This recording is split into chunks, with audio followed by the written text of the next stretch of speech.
ሰማኛል ይኸውልህ የቤቱን ካርታ በስነ ስርዓት ዞርክ ብቻ የኔ ነው ብለህ ካሰብክ ተሳስተሃል እሺ ይሄ የኔ ርስት ነው ገባ ዝግጁ ነኝ ቆይ እንዴት መረጃው ልታገኝ ቻልክ አይኔ የትኛውም ሰዎች ላይ ነው እጅም ከሰዎች ጓዳ ውስጥ ቆይ ለምን መናገር የፈለከው ነገር አትናገር ሮዛ ነች አይደል የተባበረች ሚስትና ተምናትም እንዴ እና ይሄንን መረጃ ከማን አገኘ አንተ ሚስቴን ይዘህ በረሃ ለበረሃ ስትንከራተት ሚስት ደግሞ ከሌላው ሽሟ ጋር አደጋ ደርሶባት ነበር ውሽማ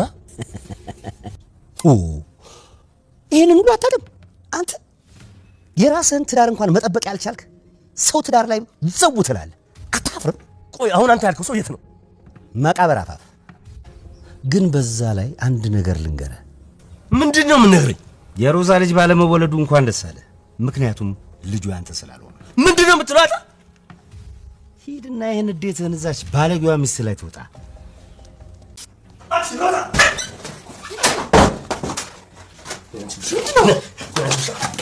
ስኛሽ ይልሽ ይኸውልህ እሷ የምትፈልገው ይሄን ነው እሺ ዴቭ ይኸውልህ ልትሳሳት ነው የምትፈልገው ዴቭ እባክህን ተለመነን ዴቭ እኔ ወንድሜንም አጥቻለሁ ማጣት አልችልም ስለፈታል ይኸውልህ እሷ የምትፈልገው ይሄን ነው እሺ ዴቭ ይኸውልህ ልትሳሳት ነው የምትፈልገው ዴቭ እባክህን ተለመነን ዴቭ እኔ ወንድሜንም አጥቻለሁ ማጣት አልችልም ስለፈታል ስለ እግዚአብሔር ብለህ እባክህ ዴቭ እባክህ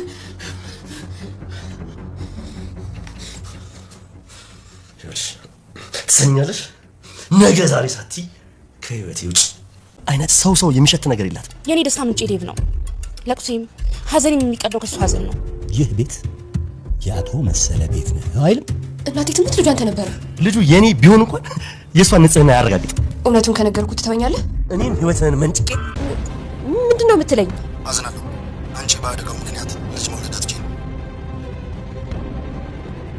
ዶክተር ማህፀንሽ ጽንስ መሸከም አይችልም የሮዛ ዶክተር በአደጋው ምክንያት ከአሁን በኋላ ማህፀንሽ ጽንስ መሸከም አይችልም የሚል መርዶ አረዳት ሔዋን አቶ መሰለ ጋር ሂዳ ቤቱን ዳዊት ብዙ ትውስታዎች ስላሉት በፍጹም ያን ቤት መልቀቅ አይችልም የምትፈልገውን ገንዘብ ልስጥህና ቤቱን ዳዊት ይኖርበት የሚል ጥያቄ ያቀረበች አቶ መሰለም በመጀመሪያ ዳዊት እግሬ ስር መንበርከክ አለበት የሚል መልእክት አስተላለፈ ካሁን በኋላ እሱ እግርህ ስር መንበርከክ ሳይሆን እግርህ ሊቆርጥ ነው የሚመጣው የሚል መልስ መለሰችዋል አቶ መሰለም ልታስፈራሪ ነው እንደዚህ የመጣሽው ቢል ነበር ሔዋንን ሔዋን እውነት ከኛ ጋር ናት አንድ ቀን ደግሞ ያለሁ በሙሉ ይተነጠቃለህ ባዶ ትቀራለህ ነገር ከመሆኑ በፊት እኔ የማቀርብልህን ሀሳብ ተስማማ ሰላም ጤና ይስጥልኝ ውድና የተከበራችሁ በመላው ዓለም ያለች ኢትዮጵያና ኤርትራዊት ናችሁ እግዚአብሔር ይመስገን ደህና ነኝ ባሏ ሙሽራ ይዞባት የመጣው ሚስት ወይም ደግሞ ትንሿ ሙሽራ ክፍል 50 አብረን እናያለን የባለፈው ክፍል አቶ መሰለ ወደ ዳዊት ቤት በመሄድ ከዚህ በኋላ ይሄ ቤት የኔ ሆኗልና ኮተትክን ሰብስበህ ውጣ የሚል መልእክት እያስተላለፈ ያለ ዳዊትም ከዚህ ቤት ውጣ በማለት እየታገሉ ያለ ነበር ቪዲዮ ያለቀው ቀጣዩ ክፍል አብረን ነኝ ዳዊትም አቶ መሰለ ከተኛበት ንቃ የምትናገረውን ነገር ስለማለቅ ልብህን ላነባው አልችልም የሚል ነበር ዳዊት አቶ መሰለም የዳዊትን ቤት ካርታውን ወደ ስሟ ዙሮት በምን አይነት ተንኮል ሌላ ወጥመድ አዘጋጅቶ ወደ ዳዊት ቤት እንደመጣ ዳዊት አልተረዳም ነበር ነገር አንብቦ በማለት የቤቱን ካርታ ያሳየዋል እንዴትና እንዴት እንደዚህ ሊሆን እንደቻለ ግራ ገብቶት ካርታውን በትኩረትና ፍትት ብሎ በሀዘን ተጨንቆ ያየው ነበር አቶ መሰለም አየህ አይደል የኔ ህግ ከዓለም ጋር የሚያፋልስ ያለኝን ነበር በኋላ ይህ ቤቴ እኔ ነው ጠላቴን ደግሞ በቤቴ ውስጥ ማኖር አልችልም ውልቅ ብለህ ውጣ ይል ነበር አቶ መሰለ ዳዊትም ማመን አቅቶታልና የማይሆን ነገር አታውራኝ ነበር በደንብ ካርታውን ይኸው ይሄ ቤቴ አቶ መሰለ ነው አይልም ይል ነበር አቶ መሰለ ቤቴን ትለቃለህ አለመልቀቅም ትችላለህ ፖሊሶቹን እጅ ነሳለሁ ካልና አላስፈላጊ ሰዎችህ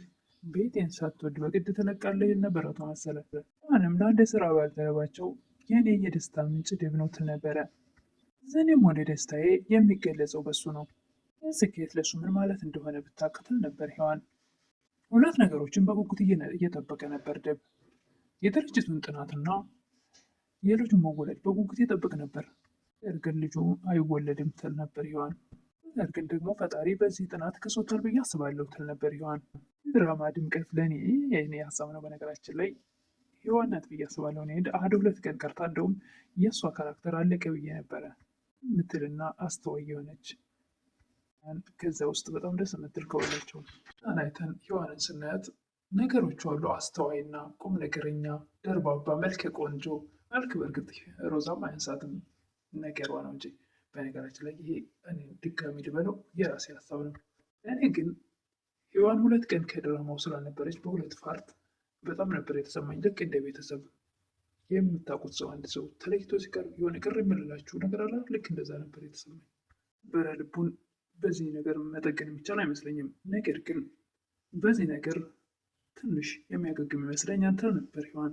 ሔዋንም ውጭ ለትምህርት ሄዳ በነበረችበት ሰዓት ለረጅም ጊዜ ቆይታ ስለነበረ ከውጭ ዜጋ ልጅ እንዳላት ያሳያል። ልጇን የእኔ ልጅ እንዴት ነህ እወድሃለሁ ትል ነበረ። ዴብ ሁሉንም ነገር አንድ ቀን እነግርሃለሁ እያለች ሲንም ታስብ ነበር።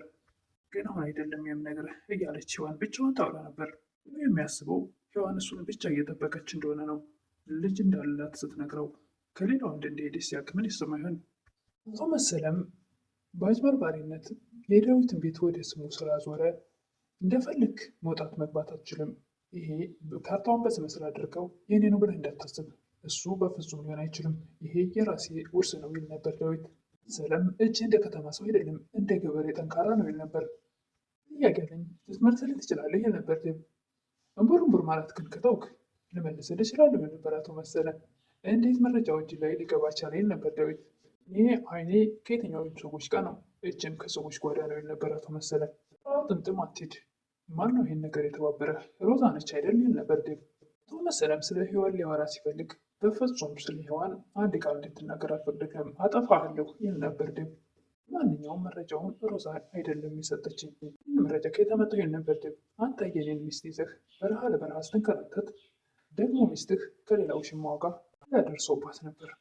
ዴብ የምን ውሽማ በማለት እጅግ በጣም ይደነግጣል። አቶ መሰለም ይሄን ማታቅ እንደ እያለ ይስቅ ነበር። ምን ማለት ነው? አታበሳጨኝ፣ ስለምን ውሽማ ነው የምታወራው? ይል ነበር ዴብ። ሚስትህን አስረግዟት ስለነበረ ውሽማ ነዋ ይል ነበር አቶ መሰለ። ምን አይነት ጉር ነህ? ይህን ሁሉ አታውቅም እንዴ? ይል ነበር አቶ መሰለ። ራስህን ስታርሳት መጠበቅ ሳይችል ነው እንዴ የኔን ሙሽራ ከኔ እጅ የቀማኸው? ይል ነበር አቶ መሰለ። ያልከው ሰው አሁን የት ነው? ይል ነበር ዴብ። እሱማ መቃብር አፋፍ ነው፣ ምንም ቦታ ወርቆ ሞቱን እየተጠባበቀ ነው ይል ነበር አቶ መሰለ። ዳዊትም ያልከው ነገር ሆኖ አይገኝና ይል ነበር። ምን ልታመጣ ነው? ሚስት ስለናቀችህ ጎረምሳ ነጠቀህ ይል ነበር። ማን ተራ ነው? ምኒትን ካንተ ነጥቃታለሁ፣ ደግሞ ህይወትህን እቀጥፍልሃለሁ ይል ነበር ዳዊት። ለማንኛውም አሁን ኮተትክን ሰብስበህ ውጣልኝ። እንደገና ደግሞ የሮዛ ልጅ ባለመወለዱ እንኳን ደስ ያለህ፣ ምክንያቱም ያንተ ስላልሆነ።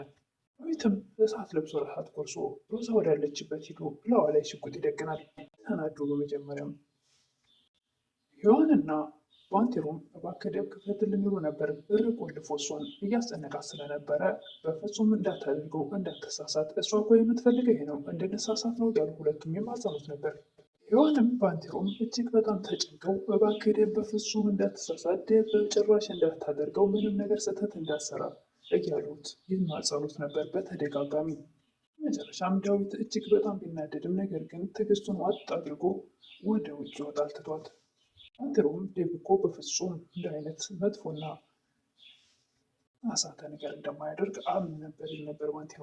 ሔዋንም አቶ መሰለ ጋር ሄዳ የፈለግከውን ገንዘብ ላቅርብልህ፣ ቤቱ የዴብ ብዙ ነገሩ ማስታወሻው ነው፣ የቤተሰብ ውርስ ነው፣ በፍጹም ያን ቤት መልቀቅ አይችልም፣ ገንዘብ ግን የፈለግከውን ያክል ልሰጥ እችላለሁ ትል ነበር ሔዋን። መጀመሪያ ዴብን የእግር ስር መውደቅ አለበት ይል ነበር አቶ መሰለ። በፍጹም ከአሁን በኋላ ዴብ ወደ አንተ የሚመጣው እግርህን ሊቆርጥ መሆን አለበት ትል ነበር ሔዋን። በስተ መጨረሻም የሮዛ ዶክተር በአደጋው ምክንያት መውለድ እንደማትችል ደውሎ ሲነግራት እጅግ በጣም ትደነግጣለች።